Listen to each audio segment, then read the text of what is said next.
કરાઈ છે। બ્લાસ્ટ કેસના મુખ્ય આરોપી રૂપેણ બારોટની ધરપકડ કરવામાં આવી। બોમ્બ બનાવવામાં મદદ કરનાર રોહન રાવળ પણ પકડાયો છે। આરોપી પાસેથી 2 પાર્સલ બોમ્બ મળી આવ્યા છે। આરોપી પાસેથી એક તમંચો, 5 જીવતા કારતૂસ મળી આવ્યા છે। અત્યાર સુધીમાં પોલીસે કુલ 4 આરોપીઓને પકડી પાડ્યા છે। તો બોમ્બ બનાવવામાં મુખ્ય જે મદદ કરી હતી આરોપી પાસેથી 2 પાર્સલ બોમ્બ પણ મળી આવ્યા છે। પોલીસે વધુ તપાસ હાથ ધરી છે। આરોપી પાસેથી એક તમંચો, 5 જીવતા કારતૂસ મળ્યા છે। એટલે જે પણ વસ્તુઓ મળી છે તેને લઈને પણ અનેક સવાલ થઈ રહ્યા છે કે શું આરોપીઓ કંઈ મોટું કરવાના ફિરાકમાં હતા। સાબરમતી બ્લાસ્ટ મુદ્દે વધુ ને વધુ ખુલાસા થઈ રહ્યા છે। પોલીસે હાલ આરોપીઓને ઝડપી વધુ તપાસ હાથ ધરી છે।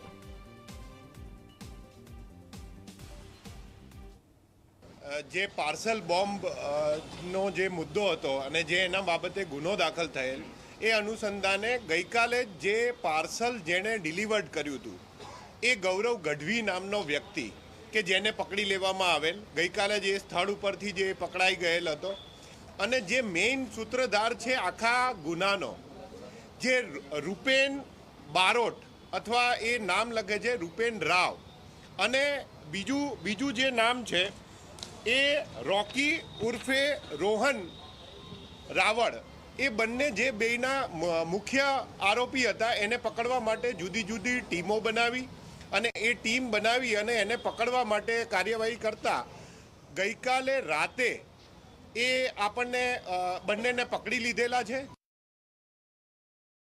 જ્યારે એમને પકડવામાં આવ્યા ત્યારે એમની પાસે એક કાર હતી અને કારની અંદર 2 જીવતા બોમ્બ તથા એક એમની પાસેથી દેશી તમંચો જે હાથ બનાવટનો જે રીપેને જાતે બનાવેલો હતો।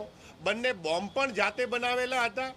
બોમ્બ બંને લાઈવ હતા અને એ BDDS અને FSLની ટીમની મદદથી 3 કલાક જેટલી મહેનત બાદ આ લાઈવ બોમ્બને અમે એને નિષ્ક્રિય કરેલ છે અને બંનેની ધરપકડ કરેલ છે। જે રીપેન છે એને એની પત્ની સાથે એનો ડિસ્પ્યુટ ચાલતો હતો। 23 માર્ચે એની પત્ની એનું ઘર છોડી અને એના પિયરે રહેવા જતી રહેલી।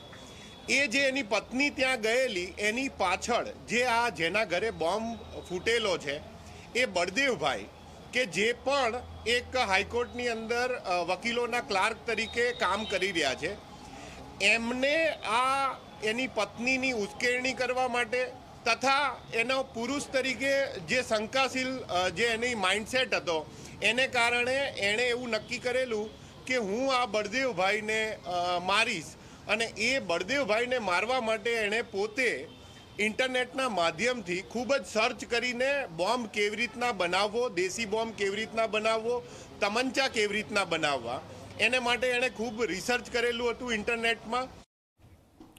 રાજકોટમાં